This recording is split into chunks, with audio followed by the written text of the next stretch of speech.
Innovating Education Learning World in association with WISE, an initiative of Qatar Foundation. The media fascinates and influences many young people, but few understand what a varied industry it is. This week on Learning World, we head to France, Haiti and the US to see how students are mastering skills from creating radio reports to becoming an actor. Join us now. Cinema is basically the art of telling a story through sound and vision, but it takes great skill. And where better to teach children the A to Z of cinema than in the place where the art was invented, the French city of Lyon. And that's where we head now. Today, school children of all ages can go to the Institut Lumière in Lyon to learn the language of the cinema, which of course has developed and changed over the last 100 years. One of the teachers explains. It's essential for the students to decipher the language of the images because the audio-visual world is all around them, particularly television. They don't always understand how they must go behind the film, learn to analyze it, and the words which go with the pictures as well.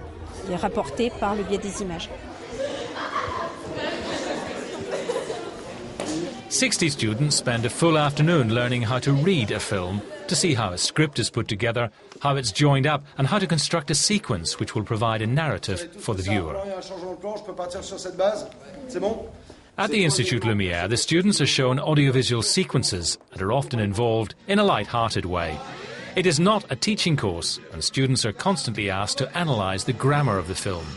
The visual message is composed of a dozen components: light, scenery, characters, costumes, movement, objects, music, sound, dialogue, and many more. It teaches the student to identify the order of these components, because the combination of them creates an effect that's beyond the comprehension of the viewer. By learning to identify how they are put together and their order, rather than watching the images, you can fully appreciate the film. In fact, students no longer look at a sequence in the same way after it has been taken apart. They understand how the scenes are made up and how they can be faked. We learned a lot. It was very interesting, making the connections on all we could see and what we saw in the advertisements. And now we'll see. I really enjoyed this conference. It made a lot of technical sense to me. It taught me how to watch TV in a different way.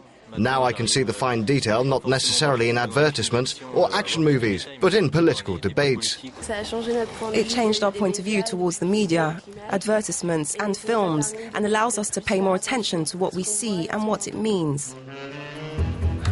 Everyone greatly appreciated what they learned at the conference. While the teachers are pleased, students will now be able to look at a film with a sharper critical eye.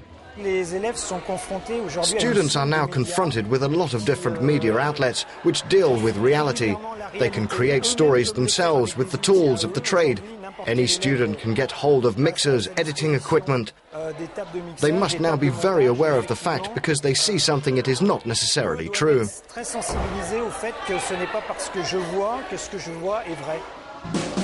Students will now surely look at what a film, television and the internet has to offer them in a different way. Haiti has long made headlines and proved a fertile ground for journalists.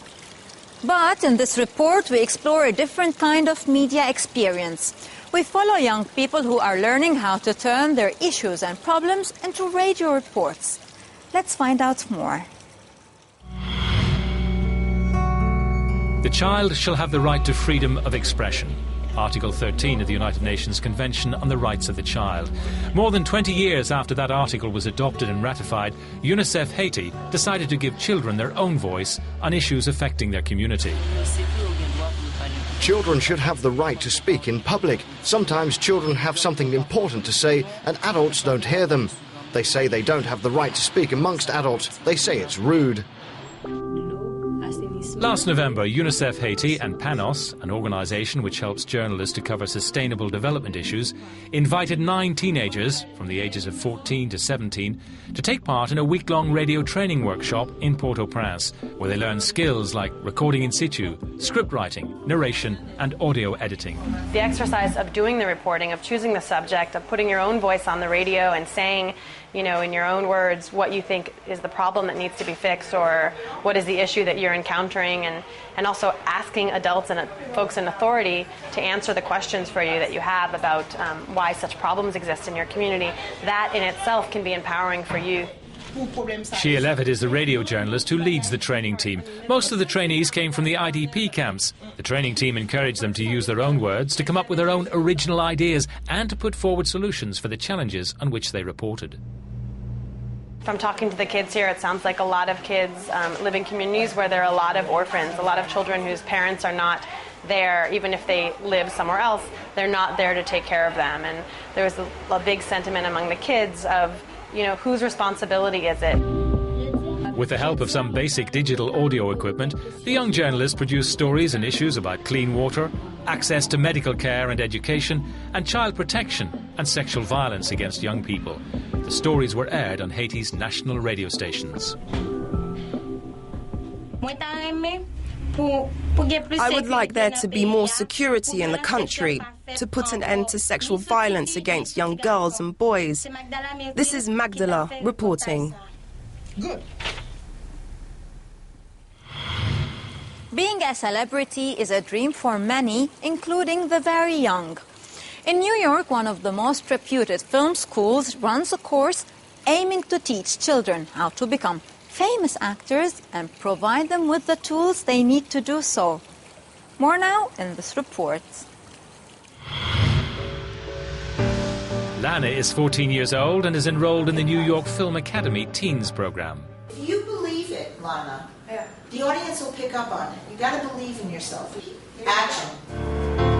In 10 years' time, Lana sees herself in Hollywood with at least 3 movies and a TV show under her belt. I think I would be able to start next year my career because I have some experience, but I need to work on it. I am so confident it's what I want. Located in the elegant Union Square, Manhattan, the New York Film Academy offers hands-on intensive classes and degree courses to a usually older group of students. Most of them come here after high school to pursue a Master of Fine Arts or to get, during an intensive few weeks workshop, the technical knowledge to land that first job. But the industry is getting younger. Elizabeth is 10 years old. I thought I was a drama queen. Yeah, I love to play romances or something with my friends. I was like that and everything, but it was just childish or something, yeah, like that. But I'm really dreaming of becoming a professional actress. To be natural on stage, the kids have to go back not so long ago when they played freely and without any boundaries or restraints. That's why learning to act is usually easier for them than for grown-ups. Most of them, New York Film Academy teachers say, are completely at ease in front of the camera within a few weeks. The kids are just hungry for information to do this stuff. They haven't completely lost the sense of play. In French you say jouer, and we want to keep that sense of jeu. The school offers various courses, from 6 weeks intensive camps to weekend classes, to allow children to continue their studies while trying to become a star. It doesn't leave them with a lot of free time. Still, the teachers insist that most of the children are driven by their own ambition, not by their parents. Joanne and Benny are thinking about starting next year. There's so many cheap cameras now, and with things like the rise of YouTube, I just think there's just all these ways you can share your creativity with other people without this pressure that you've got to be the next Spielberg. But if that is the direction he ends up going, you want to start young on, because the younger you start, the more kind of chops you have to take it further. I taught children as young as 6. And to me that was not too young. From primary school, I think they can learn how to act. I think it's maybe cruel to have kids be professional actors at that age unless they have a really good family support system and they're allowed to be kids as well as working actors.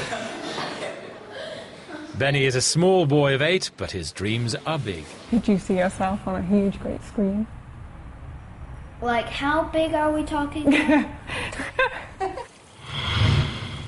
You can be part of this media world with Learning World. So drop us your thoughts and stories via our social media pages. And before we go, a word about our poll on schools in the 21st century. Some of you believe that in the future we should rely on new technology more than on traditional methods in the classroom. That's it for now. Goodbye. Learning World in association with WISE, an initiative of Qatar Foundation.